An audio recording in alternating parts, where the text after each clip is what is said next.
I feel COVID is not a threat to me nor my fellow students. The reason I think this is studies show children cannot pass it on to their parents. It also shows that most kids survive COVID, if they get it. No child has died in the Spotsylvania County due to the virus. So what that tells me is that I should be able to go to school. I mean, if I can play travel basketball, I can go to school. If I can go into Walmart, touch the items other people have touched and not get COVID, I can go to school. I don't see how it is so hard for teachers to clean their rooms every day and follow the guidelines. The CDC, in my opinion, should not be trusted. They said there was 130,000 deaths, and then it came out and said it was only 9,000. The hospitals are diagnosing any sickness that a patient has died from as COVID, just for money. We shouldn't trust them, neither should you. I know for me personally, virtual learning is a struggle.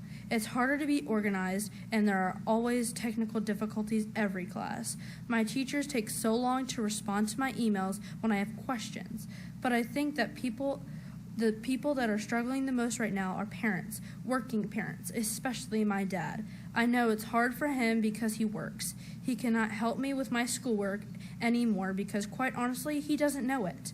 He can't supervise me either, but I know other parents who have to pay for daycare because they work are paying a lot right now and losing money and struggling. I know some people don't care about the inconveniences, but those are just heartless people that will never understand what it's like because they get paid way too much, so it's not an issue for them or their wives or themselves as a stay-at-home mom. Your decision today will decide if the parents want to keep you here where you're sitting right now, because I know that all the parents want to go back.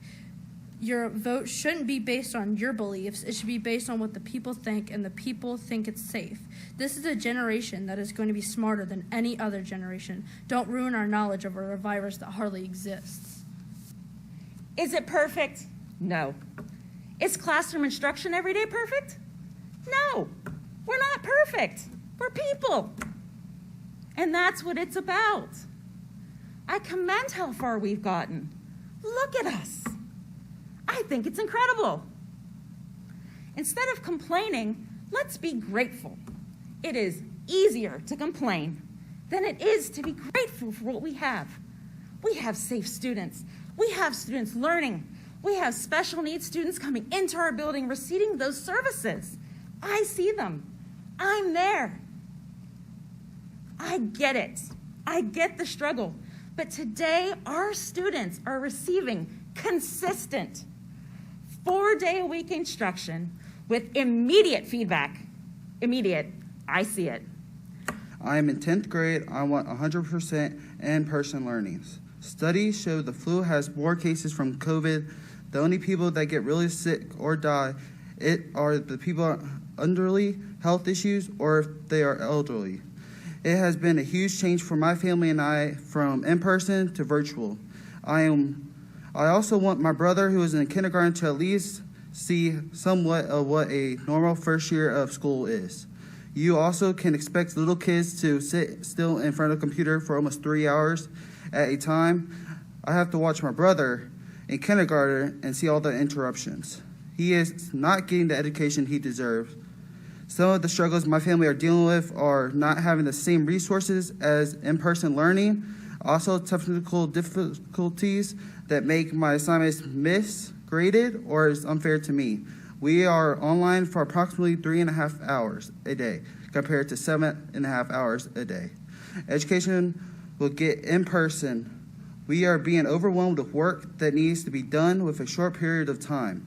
We also don't have the resources to look back, such as textbooks, because teachers are not providing notes or textbooks in Canvas. You can't expect us to look up everything on Google or our parents to look up on Google.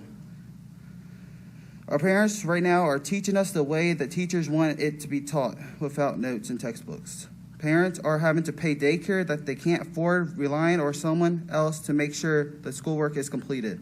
Another struggle I have is if your computer doesn't work, school will be marked you as absent. Another struggle is parents cannot pay the bills and have to focus on their child's learning more than trying to find a job, which is totally unfair. We aren't teachers. We're parents. We're doing the best we can, but there is a deficit there.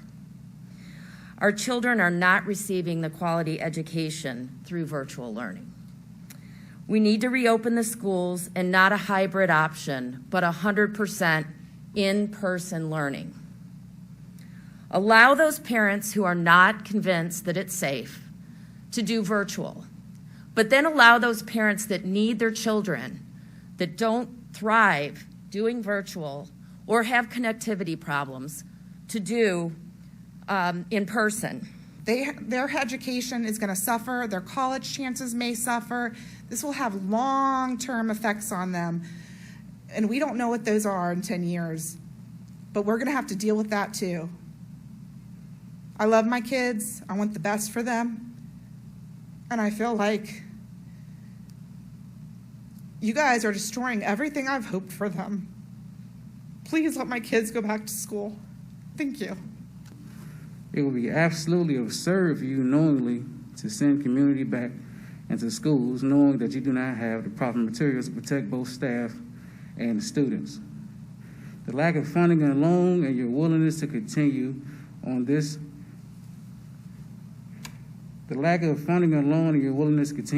shows the lack of mental aptitude for you to hold these positions that you've been entrusted in by your constituents. I hope that you have prepared for consequences that will bring, well, not if, but when people start to test positive. If we lose one teacher, if we lose one administrator, if we lose one student or any other staff member, it will be on you.